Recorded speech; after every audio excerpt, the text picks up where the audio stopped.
생활로 사람과의 접촉은 잠깐 멀어지지만 그러나 이 시간에 책과 더욱더 가까워지자라고 하는 그런 의미에서 마련합니다. 광야를 읽다 이진희 목사님의 책을 리뷰하고 있습니다. 오늘은 제7장 오아시스에 관한 내용입니다. 광야를 지나는 사람들에게 꼭 필요한 것이 있다면 물이라고 하죠. 물. 네. 사막에 드는 황금보다도 생수가 더 귀하다라고 해서 황금을 팔아서라도 물을 사야 한다라고, 생수를 사야 한다라고 그렇게 말하고 있습니다. 이스라엘 백성들이 광야를 지나갈 때에 그들이 어떻게 양식을 구했는지는 성경에서 얘기를 하고 있습니다. 만나와 미추라기를 하나님께서 허락해 주셨다. 그러면 어떻게 물을 구했는가라고 했을 때 그것은 자세하게 나와 있지는 않습니다. 그러나 우리가 유추할 수 있는 것들은 뭡니까? 광야길 가운데 그들이 진친 곳, 그곳이 바로 대부분 오아시스였다라고 하는 것을 저희들한테 깨닫게 해주고 있죠. 시내 광야에만 해도 약 450여 개 정도의 오아시스가 있었다라고 기록에는 전해져 옵니다. 우리가 왜 성경에서 엘림이라고 하는 곳이 있었잖아요. 마라를 지나서 엘림으로 갔더니 거기에 종려나무 70그루가 있었고 12개의 샘이 있었다라고 하는 기록들이 있는데 그 엘림이 바로 오아시스입니다. 그런 곳을 따라서 그들은 진을 쳐갔고 결국은 그 사막을 40여 년 동안 지나갈 수가 있었습니다. 사막에는 오아시스가 있다라고 하는 거죠. 사막이 아름다운 건 어딘가에 오아시스가 감추어져 있기 때문이다라고 하는 어린 왕자인가요? 네, 거기에 나오는 말이기도 한데요. 우리가 어쩔 수 없이 사막을 지나가야 할 때에 오아시스를 붙들지 않고는 그 사막을 지나갈 수 없다라는 깨달음을 저희에게 줍니다. 그러면서 광야 같은 삶을 살아가는 우리에게 하나님이 주신 오아시스 3가지가 있다라고 저자는 우리에게 가르쳐 줍니다. 그것이 곧 예수님이고 교회이고 주일이다라고 하는 것이죠. 예수님은 어떤 존재입니까? 예수님은 요한복음 4장에서 사마리아 여인과의 대화를 통해 무슨 말씀을 하셨죠? 내가 주는 물을 마시는 자는 영원히 목마르지 아니할 것이다 라는 말씀들을 전해주시고요. 요한복음 7장에서도 누구든지 목마르거든 내게로 와서 마시라 라고 말씀하셨습니다. 아무리 세상의 오아시스의 물이라고 하더라도 일정 기간 지나고 나면 다시 목마를 수밖에 없는 것, 갈증 나는 것이 그게 세상의 물입니다. 하지만 예수님은 자신을 물에 비유하시면서도 자신은 세상의 물이 아니라 영적인 물이고 영혼의 창을 적셔주는 물이다. 그래서 영혼의 참 만족과 시원함을 주시는 예수 그리스도라고 하는 물이 우리 안에 계시다라는 것이죠. 그래서 예수께 나아가서 메마른 영혼의 적심을 받고 또 인생살이의 갈증을 해결받고 영원히 목마르지 아니할 생수를 얻어야 한다라는 점에서 예수님은 하나님께서 우리에게 주신 영적인 오아시스의 가장 우선되는 분이십니다. 또한 하나님이 우리한테 주신 오아시스가 있는데 교회라고 하는 오아시스입니다. 에스겔의 환상에 보면 에스겔서 37장에서 나오는데요.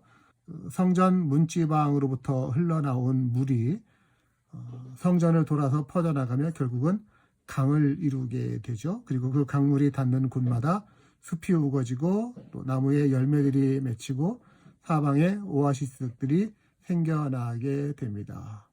교회는 생수의 강이 흘러나오는 곳입니다.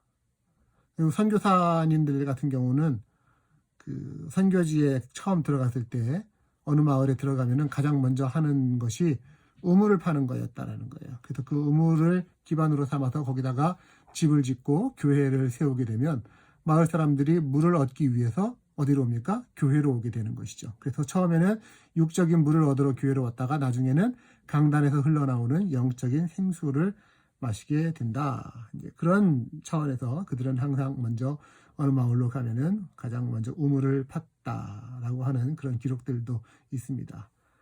시편 12편 3절에서 우리한테 말씀하고 있는 바가 무엇입니까? 너희가 기쁨으로 구원의 우물에서 물을 기르리로다. 그 구원의 우물이 바로 교회라고 하는 곳이 되는 것이죠.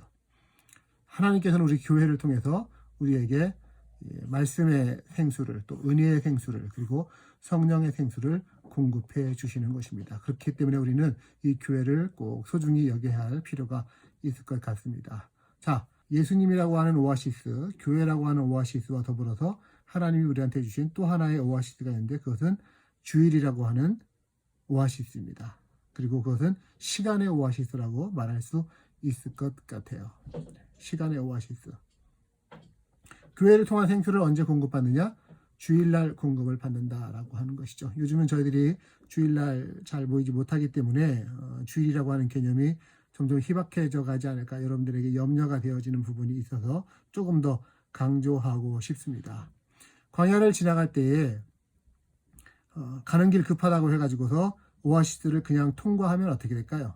결국은 길을 잃겠죠. 그리고 길에서 지쳐서 쓰러질 수밖에 없는 겁니다. 사막이라고 해서 지도가 없는 게 아니고요. 사막에도 다 지도가 있는데 그 사막의 지도는 오아시스를 따라서 가게끔 되어 있습니다. 아, 나는 직선거리로 가고 싶은데 왜 이렇게 꾸불꾸불 사막을 통과해야 되나? 빨리 가고 싶은데 라고 하지만 오아시스를 지나가야만 하고, 그리고 그 오아시스에서 충분히 쉬고 마시고 그리고 축이고 난 후에, 회복되고 난 후에야 그래야 그 다음 오아시스로 우리는 갈 수가 있는 곳입니다. 빨리 가는 것, 나는 좀 더 이루고 싶은 것이 많다, 나는 빨리 그것을 이루고 싶다라고 해서 주의를 건너뛰고 주의를 내팽개치고 가다가는 결국은 우리의 인생길에서 길을 잃고 쓰러질 수밖에 없다는 것을 저희에게 깨닫게 해줍니다. 정리하자면 우리 인생길이라고 하는 것 자체가 광야의 길입니다. 광야를 빨리 가는 길은 없습니다.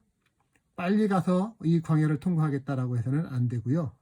주된 방법은 생존하는 것이고 안전하게 이 광야를 지나가는 것입니다. 그러할 때에 우리한테 주요한 관점은 오아시스를 더 많이 들러야 하는 것입니다. 오아시스에 더 많이 머물러야 되는 것입니다. 거기에서 새 힘을 얻고 결국은 승리하게 되는 길이 이 오아시스에 달려 있습니다.